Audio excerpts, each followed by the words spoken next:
Good morning, Chicago. Be sure to bundle up today because it's going to be a cold one. The next couple days precipitation is going to come to us in the form of snow. So instead of that gaseous buildup of condensation on your mirrors, it's going to be snow today. I know, it's not my favorite either.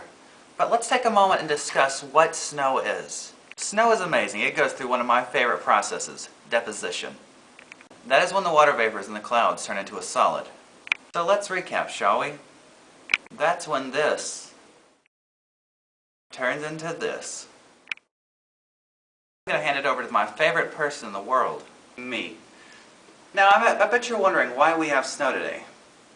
Now, do you remember that front that came down from Canada yesterday? Yeah, that created a boundary between two adjoining air masses. Diminish the dew point, or point where the air becomes saturated. Here is your answer. Saturation is the state of air that contains the maximum quantity of water vapor. Make sense now? Don't worry about it. I don't understand it either. I'm just paid to read the cue cards. Anyways, moving on. Speaking of saturation, there is supersaturation. It's just a little fun fact I thought you should know. This is a condition of air that is more highly concentrated than normal. Also, didn't you know the clouds have been contributing to the weather we're having? This process is called frontal wedging. This is when warm air and cold air collide to create the front I mentioned earlier. This then leads to the formation of nimbostratus clouds.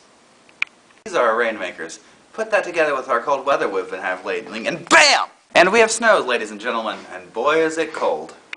Now for the forecast. Today is going to be horribly cold and snowy, but we have a front coming in from Canada, and you all know how much I love the Arctic weather. Those Canadians need to stop giving us the cold shoulder. You get it? Cold shoulder, because they're on top of our country. Anything? No, didn't think so. Moving on. Cold is our forecast, and it's going to be snowy, so be sure and be careful when you're driving. Now let's go to our on-the-scene meteorologist, who has just so happened to be right outside our studio. Exact for that pointless, insightful. What do you mean, segment. pointless? As you can see, there is no signs of snow, because I think my meteorologist is an idiot, but no worries. But no worries, I can show you what's going to bring us this wonderful snow here in just a few days.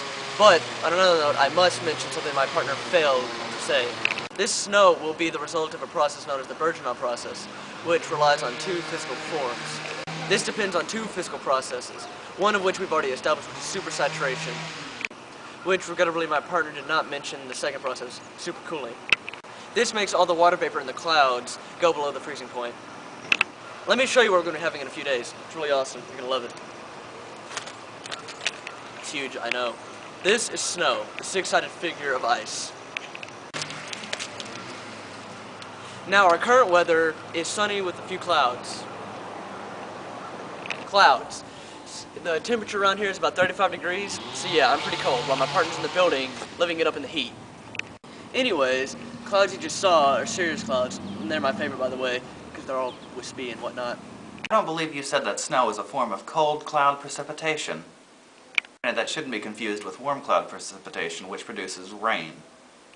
Rain, as some of you may know, is classified as water that falls from the sky that is bigger than 0.5 millimeters. If it's any smaller, it's called mist. What do you mean, pointless? I'm educating our viewers. God knows they need it. Anyway, moving on. I'm educating our viewers. God knows they need it. What I mean to say is that it's important to learn new things each and every day. Back to the weather. Today is going to be bright and sunshiny, so be sure to enjoy your Friday. The high will be at 35 and the low will be at 17. Do be careful out there, Zach, because I'd hate for you to get a sunburn from all that snow reflecting back upon you. Gee, thanks, Zach. It's not like I went to a college or a university or something like that. And also know the thermometer is not used just to measure the temperature, Nimrod. It is a great weapon against people who get on my nerves, especially dumb meteorologists.